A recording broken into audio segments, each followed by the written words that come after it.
দুনিয়া ভোগ করতে পারলেই চালাক। কুলু ওয়া তামাত্তাউ কালিলান ইন্নাকুম মুজরিমুন। আল্লাহ বলে, নাফরমান, তুই নাফরমানি সত্ত্বেও অল্প সময়ের জন্য আমার দুনিয়া ভোগ কর, খা। বেঈমান, কুলু ওয়া তামাত্তাউ, খা বেটা, অল্প সময়ের জন্য দুনিয়া ভোগ কর। শুধু মনে রাখিস বান্দা, ইন্নাকুম মুজরিমুন, তুমি কিন্তু পাপী। নাস্তা খাও, কোনো মানা নাই। আল্লাহ বলছে, বান্দা শুধু মনে রেখো, ফজরের নামাজ পড়ো নাই। রাতের খানা খাও, কোনো মানা নাই, আমি খাইতে বাধা দেব না, শুধু মনে রেখো এশার নামাজ পড়ো নাই। বিল্ডিং করতেছো, করো, শুধু মনে রাখো দূর সুদের টাকা, কিস্তির টাকা, 2 নম্বরই টাকা, ওজনে কম দিয়া বাটফারি কইরা এতিমের সম্পদ লুণ্ঠন করে, অন্যায়ভাবে আপন জনের সম্পদ কুক্ষিগত করে বাড়ি করলা, প্রাচুর্য করলা, অহংকার করলা। মনে রাখো নাফরমান, দুনিয়া ভোগ করো, আখিরাত খুব সামনে, কবর খুব সামনে, খুব সামনে। হাত্তা যুরতুমুল মাকাবির, এই যে এখানে আছে, কাল্লা সাউফা তা'লামুন। আল্লাহ বলেন, অল্প সময়ের ব্যবধানে নাফরমান, কবরের তোরে বুঝায় দেব আমি মাওলার শাস্তি কি জিনিস, আমার অবাধ্যতার শাস্তি কি জিনিস, আমি বুঝায়। খাও। ছেলে পেলে তোমরা মনে করছো মোবাইল টিপতেছো, নারী দেখতেছো, বাপ কিছু বলে না, মা কিছু বলে না, সমাজের কেউ কিছু বলে না। মূল বিষয় হলো এটা, ছেলে পেলে আজকে মনে করতেছে আমি মুক্ত, আমি আজাদ, আমি স্বাধীন, আমার কোনো মা নাই, আমার কোনো বাপ নাই, আমার কোনো অভিভাবক নাই, আমারে ডাক দেওয়ার কেউ নাই, আমারে মানা করার কেউ নাই, আমারে বুকে জড়াইয়া ফিরাইবার কেউ নাই, আমারে আল্লাহর সাথে সম্পর্কিত করার কেউ নাই। আমি আর আমার মোবাইল, আমার নারী, আমার নর্তকী, আমার জিনার দৃশ্য, বেবিচারের দৃশ্য, উলঙ্গ দৃশ্য, আমার অসৎ বন্ধুর আড্ডা, মোটর সাইকেলের ঘোরাফেরা। হায়, এটা তোর এই কারণে হয়েছে, কেউ তোরে ডাকে না, কেউ তোরে বাধা দেয় না। মূল কারণ বাবা, আমি বললাম, যার মা তারে ডাকে না, যার বাবা তারে ডাকে না, যার অভিভাবক কাউরে ডাকে না, এত গুনাহ, এত নাফরমানি, এত মিথ্যা, এত নাচ, এত উলঙ্গ ছবি দেখার পরেও তোমারে কেউ বাধা দেয় না। কারণটা কি? তোর উপরে আল্লাহর লানত পড়ছে, খোদার গজব পড়ছে, এই জন্য তোরে আর কোনো মাখলুক দেখে না। যার উপরে খোদার গজব পড়ে তারে আর কোনো মাখলুক ডাকে না। আমারে ডাকছে, আমার ভাই আমারে একদিনে একবারে জায়গায় 3 বার চুল কাটাইছে। আমার দিকে আমার ভাই নজর রাখছে।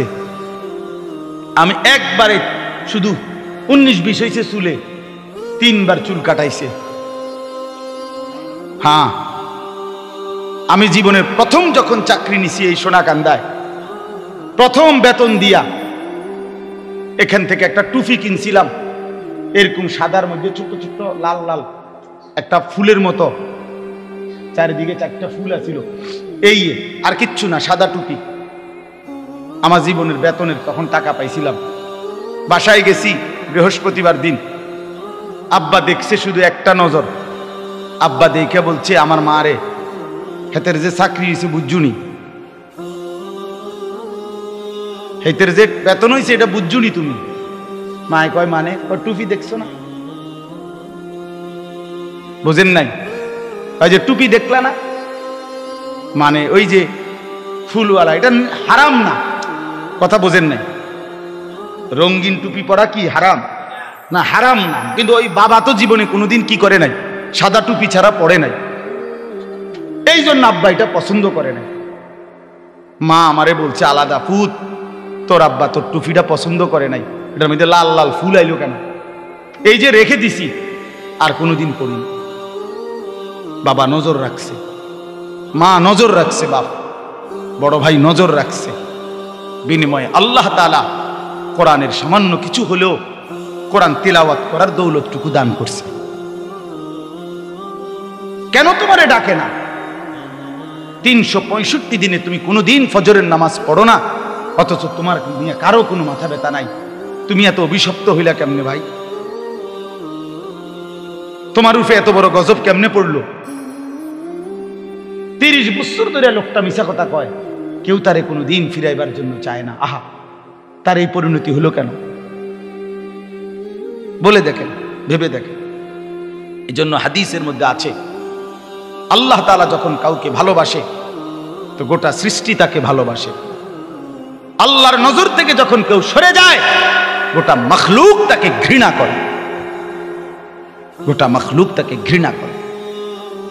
এই জন্য আমি অনুরোধ করলাম, প্রিয় ভাই আমার, নিজের কদর করো, নিজের কদর করো, জিন্দেগির কদর করো, জীবনের কদর করো। বলো ইনশাআল্লাহ, ছেলেরা বলো ইনশাআল্লাহ। হালালের উপরে উঠো, আখলাক ঠিক রাখো ভাইয়া, নারীর ফান্দে পইরো না, অশ্লীলতার ফান্দে পইরো না ভাইয়া। যে চাহিদা আল্লাহ দিছে সে চাহিদা পূরণের ব্যবস্থাও আল্লাহ রাখছে। তৃষ্ণা আল্লাহ দিছেন তো পানি আল্লাহই দিছেন, খাবারের ভোগ আল্লাহ দিছেন তো খাবারের ব্যবস্থা আল্লাহই করছেন। তাইলে যে মালিক তৃষ্ণা দিলেন তিনি পানিও দিছেন, যিনি খাবারের ভোগ ক্ষুধার্ত এটা যিনি বানাইলেন তিনি খাবারও দিয়েছেন।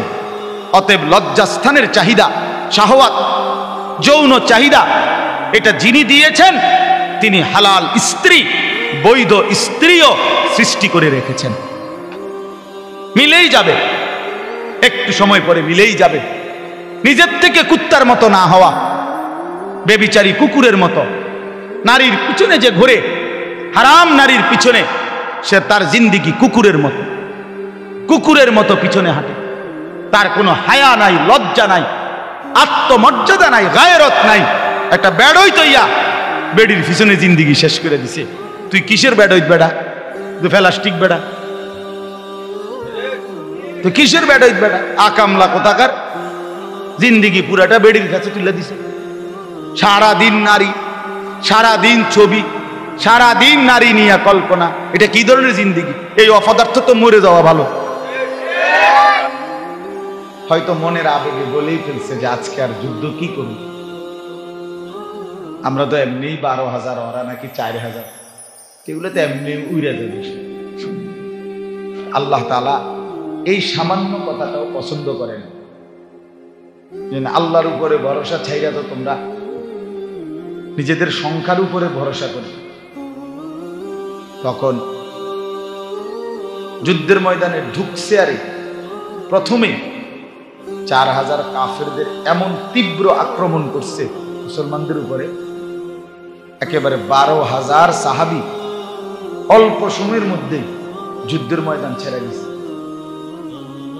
সবাই যার যার মতো ছত্রভঙ্গ হয়ে গেছে। অর্থাৎ দাঁড়াইতেই পারে, দাঁড়াইতেই পারে না প্রথম আক্রমণ। তখন আল্লাহ নবী সাল্লাল্লাহু আলাইহি সাল্লাম একা যুদ্ধের ময়দানে নিজ জায়গায় দাঁড়িয়েছেন। এক সুতা, এক কদম নবী সাল্লাল্লাহু আলাইহি সাল্লাম পিছান না, এবং সাহাবীদের এবং কাফেরদেরকে লক্ষ্য করে দোনো পক্ষকেই দুইটা কথা নবী বলছেন। সাহাবীদের দিকে তাকাইয়া বলছেন, আনান নবিয়্যু লা কাযিব, আমি নবী আল্লাহর, আমি মিথ্যাবাদী না, আমার উপরে আল্লাহর সাহায্য আসবেই, তোমরা ফিরে আসো। আর কাফেরদের দিকে তাকাইয়া বলছে, আনা ইবনু আব্দুল মুত্তালিব, আমি আব্দুল মুত্তালিবের বংশের ছেলে, আমি কাপুরুষ না, আমার সাথী কেউ যদি না থাকে আমি একা হলেও যুদ্ধ করে যাব, আমি বুকেই দেব, পিঠ দেখাবো না। একা হলেও যুদ্ধ। নবী সাল্লাল্লাহু আলাইহি সাল্লাম একাই টিকেছেন। এই জন্য বাপ, এটা জরুরি বিষয়। দিন যত যাচ্ছে, সময় যত আগে বাড়তেছে, এদিক দিয়ে দিন কমে, ওদিক দিয়ে কিয়ামত আগায়, এটাই স্বাভাবিক। আর কিয়ামত যত আগাচ্ছে, এগিয়ে আসতেছে ফিতনা, ফাসাদ, ইমানের পরীক্ষা, আখিরাতের পরীক্ষাও বাড়তেছে। রাসূলুল্লাহ সাল্লাল্লাহু আলাইহি ওয়াসাল্লাম বলছেন, উম্মত, একটা সময় তোমাদের উপরে এই পরিমাণ ফিতনা আসবে, ও আয়াতিন তাতাবাউ, কানিজামিন কুতিয়া সিলকুহু, অবস্থা এমন হবে যে একটার পর একটা এত দ্রুত ফিতনা আসবে, মুসিবত আসবে, পেরেশানি, নিজের ঈমান আমল টিকিয়ে রাখা এতটা কঠিন হবে, ফিতনা এত ধারাবাহিক আসবে যে নবীজি সাল্লাল্লাহু আলাইহি সাল্লাম বুঝাইছেন, মনে করেন এই যে তসবির দানা, 100টা দানা এইখানে যদি ছুরি দিয়ে এখন কাইটা দেয়, 100 দানা মাটিতে পুঁততে কতক্ষণ লাগবে? সামান্য 1 মিনিটও লাগবে না। অনবরত একটার উপর একটা দানাগুলো পড়বে কিনা, এইটা নবীজি বুঝাইছেন। কান নিজামিন কুতিয়া সিলকুহু, যেমন মালা, মনে করেন তসবির ছড়া, তার রশি যেমন কেটে দিলে সবগুলো দানা একসাথে পড়ে, একটার উপরে একটা, তোমাদের উপরে মুসিবত ফিতনা এভাবে একটার পর একটা পড়বে। কোনটা সামাল দিবে? কোনটা সামাল দিবে?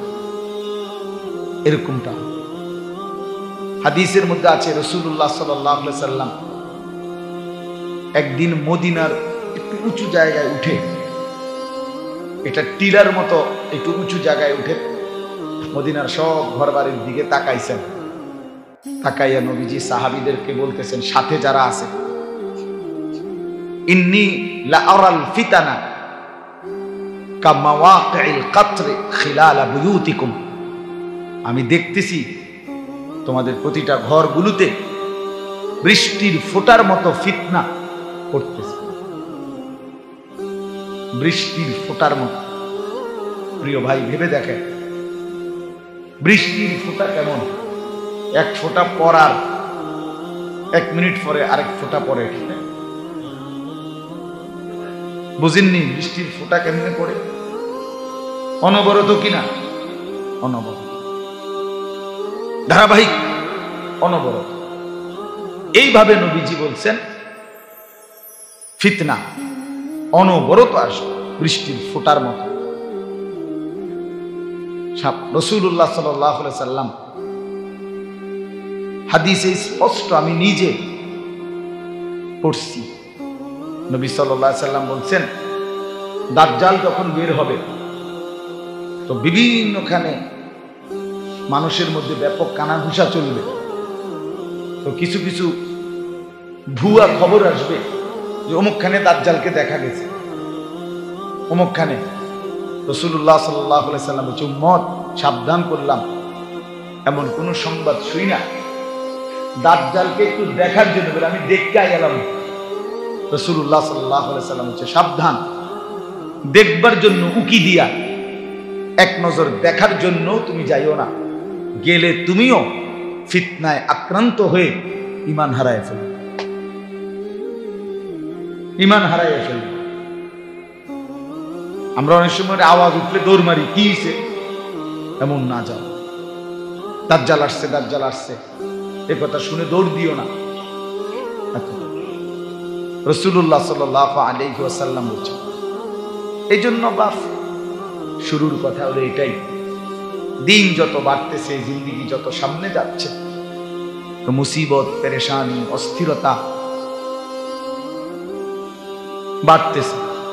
রাসূলুল্লাহ সাল্লাল্লাহু আলাইহি ওয়াসাল্লাম বলছেন, একটা সময় এমন আসবে যখন ঈমান সংরক্ষণ করা এতটা কঠিন হবে যে কাল কাবিযে আলাল জাম, হাতের মধ্যে, তালুর মধ্যে জ্বলন্ত কয়লা নেওয়া যতটা কঠিন, হাতের মধ্যে যদি জ্বলন্ত কয়লা হাতের তালুতে রাখা যেমন কঠিন, নিজের ঈমান হেফাজত করা এতটা কঠিন।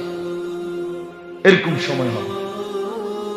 নবী সাল্লাল্লাহু আলাইহি ওয়াসাল্লাম বলেন, বাদিরু বিল আ'মালি ফিতানান কাকিতাইল লাইলিল মুজলিম।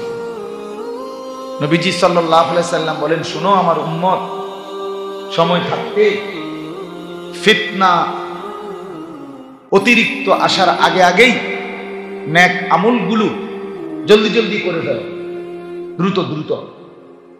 এখন সময় আছে, যতক্ষণ সুযোগ আছে নেক আমলগুলো জলদি জলদি করো, নামাজ, রোজা, দান, সাদাকা, জিকির, তেলাওয়াত, তাহাজ্জুদ দ্রুত করো, দ্রুত।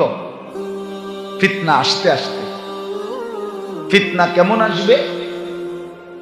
নবী সাল্লাল্লাহু আলাইহি সাল্লাম বলেন, কাকিতাইল লাইলিল মুজলিম, অমাবস্যার অন্ধকার রাতে যেমন মানুষ পথ হারায় ফেলে, এইরকম ফিতনা আসবে। অর্থাৎ চারিদিকে বেদিশা হইয়া যাইবা, এত বেশি অন্ধকার যে নিজের শরীরে দেখা যায় না। অমাবস্যার অন্ধকারের মতো তোমাদের উপরে ফিতনা আসবে, তখন আর আমল করার সময় পাইবা না। আমি একটা ছোট্ট উদাহরণ দিই বুঝানোর জন্য। আমি একবার কুমিল্লা একটা হোটেল থেকে রাত্রেবেলা, বৃহস্পতিবার রাতে, আরো আগে, 3 পিস দামি কেক কিনছিলাম। এগুলা জামরুল কেক কয়, গোল গোল পেঁচানো, খুব স্বাদের। তো রাত্রে 2:30-3টা বাজে কুমিল্লা, তখন আমরা ঠাকুরপাড়া কুমিল্লার বাসায় থাকতাম। তা আমি রাত্রে এগুলা নিছি বাসা। সকালবেলা 10টা সাড়ে 10টার দিকে আমি আমার বিবি এবং আমার 2টা বাচ্চা, তখন তো বললাম যে তোমরা এগুলা খাও, আমি জুমার নামাজ পড়ে আসতেছি। তখন আমার আব্বার মসজিদে আমি জুমা পড়তাম ঠাকুরপাড়ায়। আমি নামাজ পড়ে আসতেছি, আমি আমার লাগে এক পিস রাখো বা একটু রাখো, আমি এটা পরে খাবো, তোমরা এখন খাইয়া ফেলো, আমার সময় নেই। তো ওরা, আমার 2 বাচ্চা এবং বিবি, তারা একটু একটু খাইছে। আমি জুমার নামাজ পড়ে আইসা দেখি 3 জনই ফিট হইয়া পড়ে গেছে। এত বেশি অবস্থা খারাপ যে পেটে 3 জনকেই তৎক্ষণাৎ নিয়ে কুমিল্লা টাওয়ারে হসপিটালে ভর্তি করতেছে। এখন 3 জন 3 সিটে, মেয়েটা একটা সিটে দিছে, ছেলেরে একখানে দিছে, বিবির একটা সিটে দিছে। এখন আমারে ডাক্তারে একবার বলতেছে এটা আনেন ছেলের লাগে, একবার মেয়ের লাগে। আমি সোজা পাগল হয়ে গেছি। হায় হায়, আমি এখন কি করতাম? কি ওর কাছে যাইতাম না হের কাছে যাইতাম না এর কাছে যাইতাম? একই টাইমে। আমার বোঝানোর উদ্দেশ্য হলো যে মুসিবতটা যখন একসাথে হয়ে যায় অনেকগুলো, মানুষ তখন দিশেহারা হয়ে যায় যে আমি এখন কি করতে পারি। এই জন্য বাপ, একটা সময় এমন আসবে যে একটা ফ্যামিলির সকলে এলোমেলো, বাবার তখন মাথা ঠিক থাকবে না।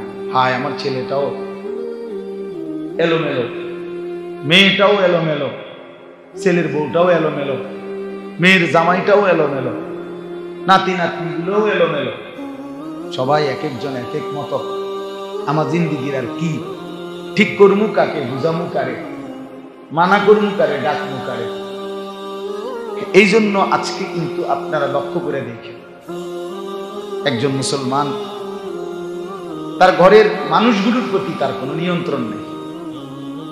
খাট পালং সোফা ফার্নিচার এটি খুব সুন্দর, বার্নিশ চমৎকার, ইট বালু সিমেন্ট সব 1 নাম্বার, কাঠ 1 নাম্বার, সব খুব সুন্দর।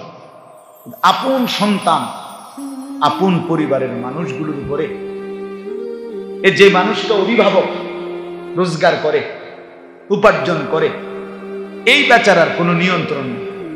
চোখের সামনে ছেলেটা, আমি বাপ, অথচ এটা আমার সন্তান। সন্তান এই ছেলেটার বাপ দাদার কারোর সাথে তার চুল, চেহারা, চলা ফেরার কোনো মিল নেই। মেয়েটা মেয়েটার মতো, বউ বউর মতো, যার মন চায় মোবাইল টিপে, যার মন চায় আড্ডা দেয়, যার মন চায় ছবি দেখে, যার মন চায় টেলিভিশন দেখে, যার যেটা মন চায় সে ওটা করতেছে। বউয়ে টেলিভিশন দেখতেছে, ছেলে মোবাইল টিপতেছে, মেয়ে অন্য ছেলের সাথে কথা বলতেছে, সবাই নাফরমানির মধ্যে ব্যস্ত। আর এই বেচারা মাথার ঘাম পায়ে ফেলে এদের জন্য টাকা পয়সা, বাজার সদাই, ঘর দুয়ার, ফার্নিচার, এগুলো ব্যবস্থা করতে করতে তার জানটা শেষ হয়ে গেল। কিন্তু যাদের জন্য উপার্জন করতেছে তাদের কারো উপরে তার কোনো নিয়ন্ত্রণ নাই। এর চাইতে বড় দুর্ভাগ্য, এর চাইতে বড় বদনসিব আর কি বলেন? আমার আজীবনের চিল্লানি এটা, সারাটা বছর আমি এই চিল্লাই এই কথা,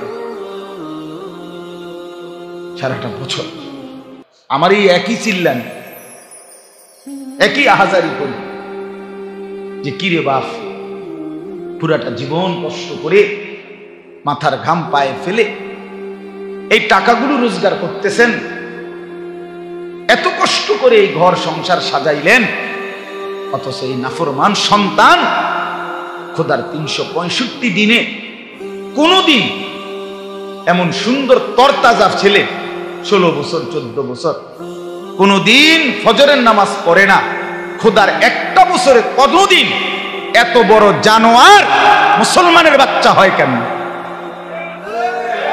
এত বড় জানোয়ার মুসলমানের বাচ্চা হয় কেমনে? মুসলমানের বাচ্চা হয় কেমনে বলেন? তুমি বাবার জীবনের সার্থকতাটা কি? এই মার জিন্দেগির সার্থকতাটা কি বলেন? বুঝাইয়া বলেন, একজন জবাব।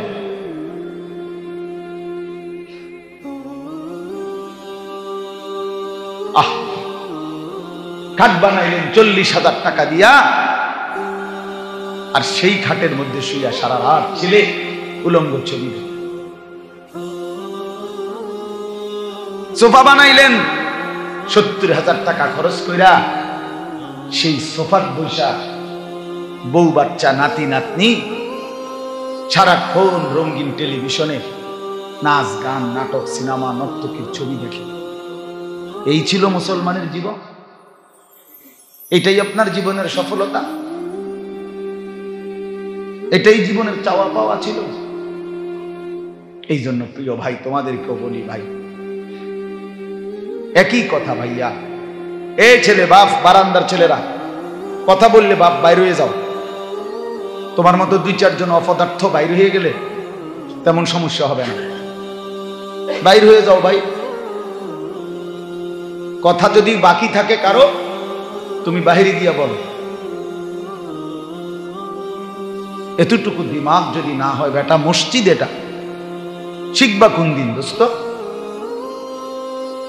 খামখেয়ালি ছুটবে কোন দিন? আয়াহসাবুল ইনসানু আন ইউতরাকা সুদান। আল্লাহ তাআলা বলছে, মানুষ কি ভেবেছো তোমরা আমি তোমাদেরকে এমনি এমনি ছেড়ে দেব? আফাহাসিবতুম আন্নামা খালাকনাকুম আবাথান। আল্লাহ তাআলা বলে, বান্দা তুমি কি এই মনে করেছো যে আমি তোমাদেরকে অনর্থক বানিয়েছি?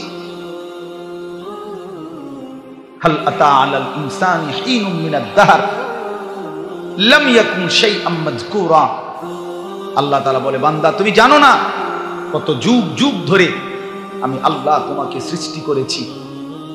তুমি 9 মাসে হও নাই, তুমি 9 বছরে তৈরি হও নাই। তুমি জানো না বান্দা, মাটির অস্তিত্ব থেকে আমি তোমাকে বানাইছি। প্রথম তোমার অস্তিত্বের প্রথম বিন্দু মাটি। ওয়ালাকাদ খালাকনাল ইনসানা মিন সুলালাতিন মিন তিন। আল্লাহ তাআলা বলেন, মাটির সারাংশ থেকে আমি আল্লাহ মানুষকে বানিয়েছি। সেই মাটিটা যেটার থেকে তোমারে বানাইছি, সেটা আমি কত হাজার বছর ধরে এই পৃথিবীতে রাখছি। পৃথিবীর কেউ জানতো না, শুধু আমি আল্লাহ জানি। কথা বুঝেন নাই? শুধু আল্লাহ জানে, আল্লাহ জানে, শুধু আল্লাহ জানে। মাটি থেকে খাবার উৎপাদন করেছি, সেই খাবারের কণিকার মধ্যে তুমি ছিলা, তোমার অস্তিত্ব ছিল। সেখান থেকে নির্দিষ্ট পরিমাণ খাবার তোমার বাবা ভক্ষণ করছে। সেই বাবার খাবার থেকে আমি আল্লাহ বীর্যের ফোঁটা তৈরি করেছি, তুমি তার মধ্যে ছিলা। সেখান থেকে একটা নির্দিষ্ট সময়ে তোমারই বাবা মায়ের মিলনে উভয়ের বীর্য একত্র করে মিন নুতফাতিন আমশাজ একত্রিত করে মায়ের জরায়ুতে আমি আল্লাহ স্থাপন করেছি। সেখান থেকে আরো 9 মাস ধারাবাহিকভাবে মায়ের রেহেমে, মায়ের জরায়ুতে আমি আল্লাহ তোমাকে তৈরি করেছি। জমাট রক্ত, গোশতের টুকরা, হাড্ডির কঙ্কাল, নাক কান চোখ দিয়ে গোশত মিলাইয়া একদিন রূহ ফুঁকে দিয়ে মায়ের পেট থেকে বের করে এই পৃথিবীর আলো দেখতে দিছি। তুমি জানো না বান্দা, তোমারে বানাইতে আমার বহুদিন লাগছে। আমি সেই মালিক যে মালিক কোন বললে হয়ে যেত। আল্লাহ তো কোন বললেই হয়ে যায়, হও বললেই তো হয়ে যায়, ঠিক কিনা বলে? তাহলে আমারে আপনারে আল্লাহ তাআলা 9 মাস লাগাইলো কেন? 9 বছর লাগাইলো কেন? এত লম্বা সময় আমরা জানি না মাটি হিসাবে কতদিন ছিলাম, আমরা জানি না খাবার হিসাবে কতদিন ছিলাম, আমরা জানি না বাবার বীর্য হিসাবে কতদিন ছিলাম, আমরা জানি না মায়ের জরায়ুতে কোন দিন স্থাপন হলাম, আমরা জানি না 9 মাসে কোন দিন নাক লাগাইছে, কোন দিন কেউ বলতে পারে? বলো ছেলেরা, একটা ছেলে বলো, বাপ তোমার মায়ের গর্ভে যে তুমি ছিলা 10 মাস, তোমার নাক লাগাইছে কোন দিন? তোমার চোখ লাগাইছে কোন দিন? এমন সুন্দর যত্ন করে শরীর সাজাইছে যিনি, তিনি পৃথিবীর কাউকে জানান নাই। তোমার মাকেও বলে নাই, মাকেও জানাই নাই যে মা আজ রাতে তোর ছেলের নাক লাগাবো, আজকে রাতে তোর ছেলের কান লাগাবো। আল্লাহ বলে না বান্দা, পৃথিবীর কাউকে না জানিয়ে শুধু আমি একা অন্ধকারের ভেতরে আমি নিজ হাতে তুমি বান্দাকে বানাইছি। তুই আমার বড় মহব্বতের বান্দা, তুই আমার বহুতই আদরের বান্দারে, তোরে আমি বড় যত্ন করে বানিয়েছি। ওয়ালাকাদ খালাকনাকুম সুম্মা সাব্বারনাকুম। আল্লাহ বলে বান্দা শোনো, তোমাদেরকে আমি বানিয়েছি, তোমাদেরকে আমি আল্লাহ সাজিয়েছি, বানাইছিও আমি, সাজাইছিও আমি। এই নাক, এই চোখ, হাত পাও, অঙ্গ প্রত্যঙ্গ, এটা আমার সেটিং, আমি আল্লাহর বাছাই, এটা আমার ডিজাইন, পৃথিবীর কারো ডিজাইন না। কি বলে? আল্লাহর ডিজাইন কিনা এটা? আমাদেরকে এভাবে সাজিয়েছেন কে? আল্লাহ তাআলা বলে ঠিক এভাবে আবার আজকে যেমন সাজিয়েছি, হাসরের ময়দানে হুবহু হুবহু ওই চোখ, ওই নাক, ওই কান, ওই চুল, ওই চামড়া তোমারটাই আবার প্রয়োজনে 1,00,000 কোটি বছর হোক কবর থেকে আবার হুবহু সেটাই আমি আবার ফেরত দাঁড় করাবো। বালা কাদিরিনা আলা আন নুসাব্বিয়া বানানা। বানানা, এটা তো আশ্চর্য তরজমা। আল্লাহ বলছে বান্দা শোনো, হাসরের ময়দানে তোমার শরীর আমি শুধু হুবহু আগেরটা ফেরত আনবো এটা না, বরং আলা আন নুসাব্বিয়া বানানা। এই বানানা শব্দের অর্থ হলো মানুষের আঙ্গুলের এই যে ভিতরে যেই রেখা আছে, আপনারা সহজে বুঝবেন। মানুষ যে ফিঙ্গার দেয়, ফিঙ্গার মানে মেশিনের মধ্যে আপনি হাত আঙ্গুল রাখে না, ওই যে পাসপোর্টের সময়, ভিসার সময়, হ্যাঁ এয়ারপোর্টে কি করতে হয়, এরকম মেশিনের মধ্যে ফিঙ্গার দেয়। এইটা দিলে এই ভিতরের রেখাগুলো উঠে, এটা আবার সেটিং করে রাখে। এই 800 কোটি মানুষ যে বর্তমান পৃথিবীতে, 800 কোটি মানুষ যদি হয় বর্তমানে, এই 800 কোটি মানুষ যদি প্রত্যেকের এই বুড়া আঙ্গুল এভাবে মেশিনে রাখে আলাদা আলাদা, এই জায়গা এতটুকু, কিন্তু এই রেখা এতটুকু জায়গার 800 কোটি ভিন্ন ভিন্ন, একটার সাথে মিলবে না। এটা কি কারিগর, কেমনে বানাইছে? আমাদের একবার এক হাজি মহিলা হারায় গেছিল হজের সময়, আমাদের কাফেলা মহিলা একটা কাগজও নিয়ে গেছে না হোটেল থেকে, একের কিচ্ছু না, কিছুই নিছে না বেটির লগে, হোটেলের একটা কার্ডও নাই। হায়রে আমরা চিন্তায়, এই বেটিরে পাইব কেমনে? রাত্র 11টার দিকে সৌদি মুআল্লিম অফিস থেকে ফোন দিছে আমাদের মুআল্লিমের কাছে, বাংলাদেশি মুআল্লিমের কাছে, যে আপনার মহিলা হাজি অমুক নাম, আপনি এসে নিয়ে যান। তা আমাদের মুআল্লিম জিয়া ওইখান থেকে মহিলারা আনছে, তো জিজ্ঞেস করছে যে আপনারা ওনারে কেমনে চিনলেন যে এটা আমার হাজি? মহিলার কাছে কিছুই নাই, কিন্তু শেষ পর্যন্ত আমরা তার ওই ফিঙ্গার আবার মেশিনে যখন দিছি তখন তো ওই ফিঙ্গার দেওয়াতেই পুরা তথ্য এটা চলে আসছে। তো এখানেই তো আছে কম্পিউটারে যে সে কোন হাজি, কার গ্রুপ, কার কি, সব কিছু শুধু আঙ্গুলের ছাপ দিয়া। তো আমার অর্থ হইল আল্লাহ তাআলা বলে এই আলা আন মুসাওয়িয়া বানানা অর্থ হইল আল্লাহ বলে বান্দা ইয়ার ফিঙ্গার আঙ্গুলের যে ছাপ রেখা আমি আল্লাহ আদম থেকে নিয়ে ইসরাফিলের ফু পর্যন্ত যত কোটি মানুষ বানাইছি প্রত্যেককে যে আলাদা আলাদা রেখা দিছি ওই আলাদা রেখা দুনিয়াতে যেটা দিছিলাম হাসরের ময়দানে হুবহু ফিঙ্গারটা রেখাগুলো ওইটাই ফেরাই আনে। এখনকার ফিঙ্গার হাসর মাঠে আবার দিও তোমারটাই আসবে। সুবহানাল্লাহ।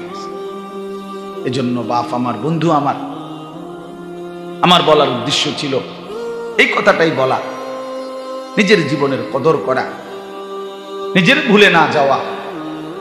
ছেলেরা তোমরা ভাইবা দেখো বাপ, নিজেদের চেহারা, নিজেদের সুরত, নিজেদের চলন ভলন, সারা দিনের নিজেদের ব্যস্ততা আল্লাহরে সাক্ষী রেখা প্রিয় বন্ধু আমার, তুমি আমার সন্তান, তুমি আমার ভাই, কেউ হয়তো আমার ছেলের বয়সী, কেউ আমার ভাইয়ের বয়সী, তোমাদেরকে অনুরোধ করছি বাবা একটা বার নিজের সাথে নিজে বোঝাপড়া কইর যে এরই নাম মুসলমান। তুমি মুসলমানেরই সন্তান যে 5 ওয়াক্ত নামাজ, এক বেলা নামাজও যার পড়তে মন চায় না, তুমি মুসলমানেরই সন্তান। সকাল থেকে নিয়ে রাত 12টা 1টা 2টা পর্যন্ত সারাটা দিন তুমি মোবাইল নিয়েই ব্যস্ত, নারী, ছবি, নাচ, গান, অশ্লীল দৃশ্য, বেহায়াপনা, এরই নাম মুসলমানের সন্তান। চেহারা, মাথার চুল থেকে পায়ের নখ পর্যন্ত কোনো কিছুতেই ইসলামের কোনো চিহ্ন নাই, এরই নাম মুসলমানের সন্তান। মুসলমান এমনই হওয়ার কথা ছিল। রাসূলুল্লাহ সাল্লাল্লাহু আলাইহি ওয়াসাল্লামের 23 বছরের মেহনত এজন্যই ছিল।